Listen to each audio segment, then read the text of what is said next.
It was when the city of Detroit, Michigan filed for bankruptcy, and some researchers said that Portland was among the cities that could be next. Coin 6 is always investigating, so we dug into these pretty serious claims and what Portland officials are doing about them. Chris Woodard takes the tough questions to City Hall. This is the time to say enough is enough. 40% of the streets lights don't work. It's my survival that's on the line. There is no one who can rightly question. This is a tough situation. The city of Detroit, Michigan There's no way home. is in bad shape. Talking about selling history. But could our beloved Bridge City, Really, that's a cause for serious concern. the romanticized Rose City, By some metrics, Portland doesn't perform really well. really be next?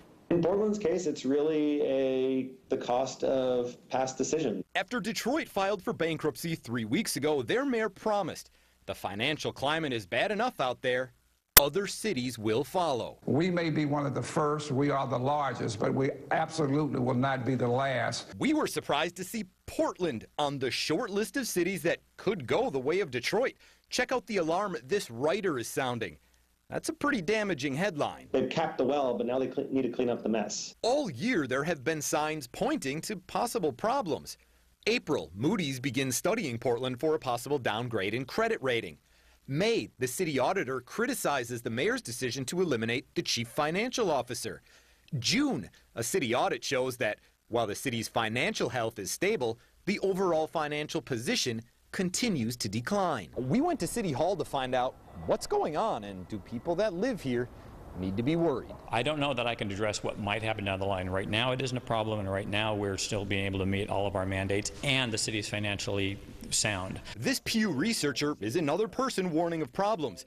He says the massive amounts of money the city needs to fund pensions, specifically those for police and firefighters, will cripple the city. It's going to be a financial burden that's going to weigh down on the city of Portland. And how about this for concerning? In January, his Pew study put Portland as one of the 9 worst large cities in the country at funding pensions.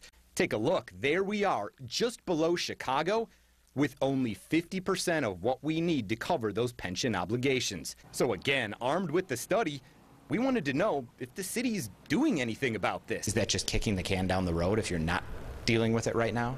No, right now we're dealing with it the appropriate way. City staff argue those pensions are funded because a portion of property taxes are set aside every year to make payments. Well, that's fine, as long as property taxes keep coming in like they are now. Right now, taxpayers in Portland are being asked to pay for service delivered years, in some cases even decades ago, because these benefits weren't funded when they were given. In fact, we found a city audit released in June pointing out for every dollar of property tax collected in 2012, 24 cents is funneled into that fire and police disability and retirement fund, and less than half, only 46 cents, goes into the general fund. Every dollar you spend on retirement benefits is a dollar you don't have to spend on some other public service. Jill Courtwright is an economist that consults for cities across the country. Do people in Portland need to be concerned? I wouldn't say we're in trouble. I would say it's something that you've got to pay attention to. It's a challenge, but it doesn't have the immediacy or the gravity of the situation in Detroit. Portland is doing pretty well, all things considered. Now, could we be doing better? Absolutely. Is there any comparison whatsoever between, say, a Portland and a Detroit? None whatsoever. Portland, Fairly vibrant, growing economy. may not be in immediate danger of becoming the next Detroit, but some say changes need to be made. Managing benefits going forward, not promising more than you can deliver, and then looking for ways to grow the economy and raise revenue over time. Making sure the Rose City doesn't go down the road of the Motor City. This is very difficult for all of us.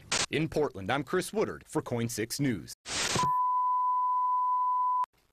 Now, Drain points out that Portland has already taken a step in the right direction. In fact, in 2006, voters decided to stop allowing new police officers and firefighters from enrolling in that pay-as-you-go with property taxes pension plan.